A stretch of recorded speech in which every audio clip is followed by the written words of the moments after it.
I want to start my address with a very beautiful and meaningful thought. Let me give you the acronym STAR from your respected person, Dr. Imelda Muslim. S stands for See the Future. Everybody must have a good outlook in life. Second, T stands for Think. We must think of ways on how to achieve our goals. A stands for Act. We must make an action on how to achieve them.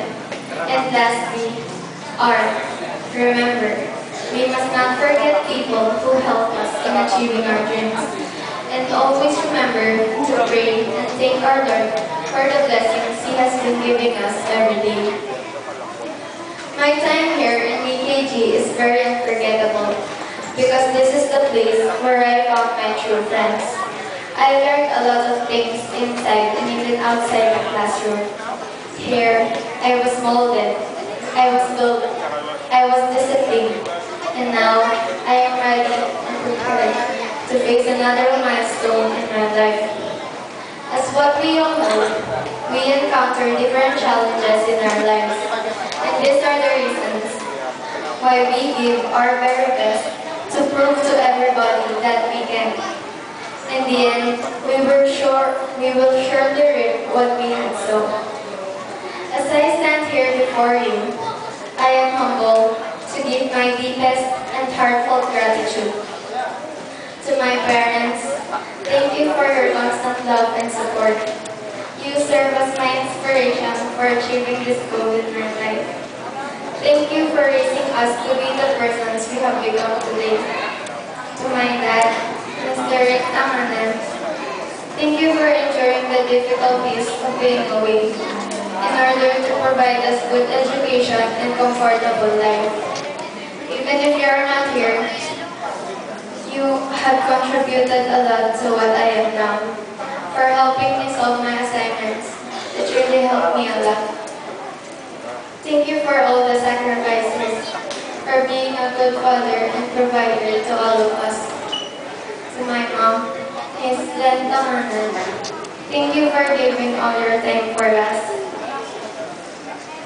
Thank you for your selfless love and support, and for being patient at all times.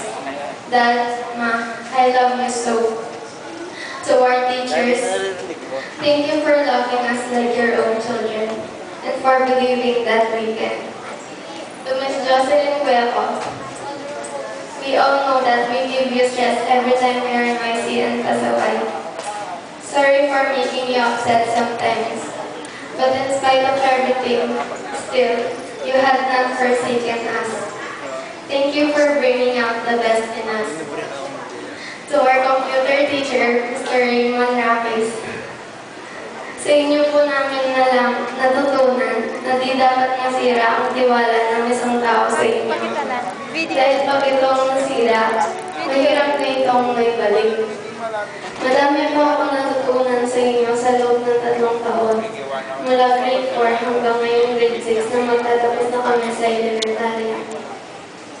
Salamat po sa mga pangaral na ibinibigay nyo na tumutulong upang kami ay mabuti at responsableng tao. To our dear principal, thank you for guiding and helping us in achieving our dreams. Thank you for teaching us the true importance of loving God. Teachers, we love you. Hindi po namin kayo makakalimutan. Salamat po sa pagtitiis kahit maingay at magulo kami. Sa loob ng classroom, may iba't ibang mundo. May nag-iingay, may nagpapaganda, may nagtatawanan, may nagtitext, may nagpapatugtog, may nagpapatuhan na ng papel, may kumakanta pa. Masaya talaga sa grade 6. Siyempre, mawawala ba ang lookout? Tapos biglang sisigaw. Andyan na si teacher. Transform. Mamimiss ko talaga to. To my friends and classmates, thank you for the memories you have given me. Memories that I will never forget for the rest of my life.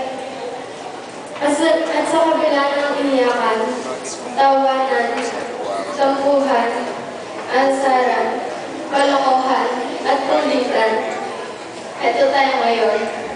Sama-sama sa araw na matatawag kong pinakasabuhin natin. Ang pinakamasaya at ang pinakamalungkot na parte ng ating buhay. Pinakamasaya dahil tayo ay nasa sakit na tumutong sa high school. At pinakamalungkot naman dahil iiwan na natin ang bawat isa. At ang mga taong tumulong upang mahubog ang aming sarili. Sana, kahit high school na tayo, walang magkakalimutan. Sana, manatili ito. Kahit wala na tayo sa lugar, kung saan nabuo ang magandang pagsasamahan natin. Sa family ko, kay Tita Lu, kay Ate May, kay Ate Rin, kay Tito Nani, kay Mama Nes, at kay Kuya Papa, salamat sa pagsuporta sa amin. And of course, we could not have all of this if not from God Almighty. Lord, thank you for all the blessings you have been giving us. Thank you for giving us our loving parents, our teachers, our dear principal, my dear classmates and schoolmates.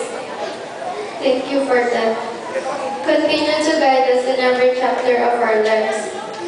And lastly, I want you all to bear in mind and put into action this simple but a very special word. Humility o pagpapakumbaba. Dahil ang taong marunong magpakumbaba ay siyang pinagpapala at iniangat ng Panginoon. Once again, congratulations to all of us. Good evening and God bless us.